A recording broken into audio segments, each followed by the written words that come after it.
Welcome to Intellectual Self-Defense, defending against indoctrination and practicing critical consciousness when faced with ideology and mass media.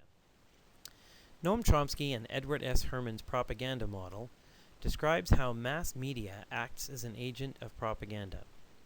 They argue that media propagates ideology that serves the interests of powerful elites by manufacturing the general public's consent to their privilege and domination.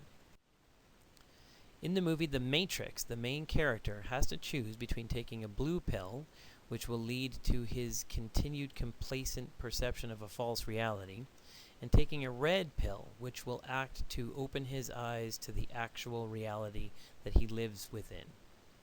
Each of us has to choose whether to unquestioningly accept the worldview, including myths, assumptions, and stereotypes presented by mainstream media, or whether to question the messages presented to us in the media and to seek to understand reality from multiple perspectives.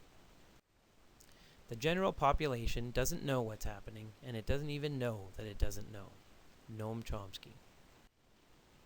The worldview or paradigm propagated by mainstream mass media is usually unquestioned and therefore invisible. Just as fish do not understand that they're swimming in water because they know no other reality, when there are messages and assumptions and myths communicated in mainstream media and people don't even realize that they're assumptions, they become invisible assumptions, unquestioned assumptions. Intellectual self-defense is the practice of working to make those assumptions, the worldview that we live inside of, and its implications, visible.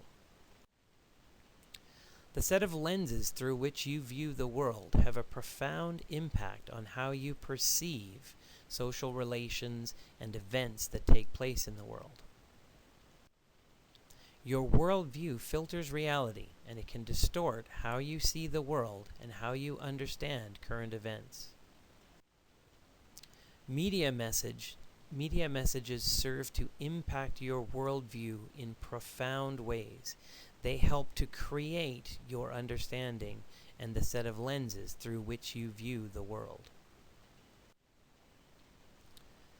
It is no measure of health to be well adjusted to a profoundly sick society, says Jiddu Krishnamurti. What kind of worldview is represented by mainstream mass media? In The Shock Doctrine, Naomi Klein argues that powerful elites use shocks, either natural disasters or fabricated crises, to implement unpopular policies that serve their interests at the expense of the general public. Manipulation by shocks, real or manufactured, is not inevitable, she argues in The Shock Doctrine, because information can be used to resist those kinds of shocks and manipulation by powerful elites. According to Howard Zinn, you are saying our problem is civil disobedience, but that is not our problem. Our problem is civil obedience. Our problem is the numbers of people all over the world who have obeyed the dictates of the leaders of their government and have gone to war, and millions have been killed because of this obedience. Our problem is that people are obedient all over the world in the face of poverty and starvation and stupidity and war and cruelty. Our problem is that people are obedient while the jails are full of petty thieves, and all the while the grand thieves are running the country. That's our problem.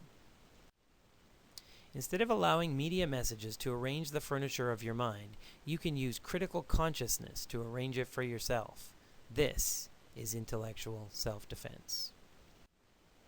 Practicing intellectual self-defense or critical consciousness allows one to penetrate the haze of propaganda, ideology, and indoctrination, and gives one access to perspectives other than the monolithic one privileged by mass media that serves the interests of powerful elites.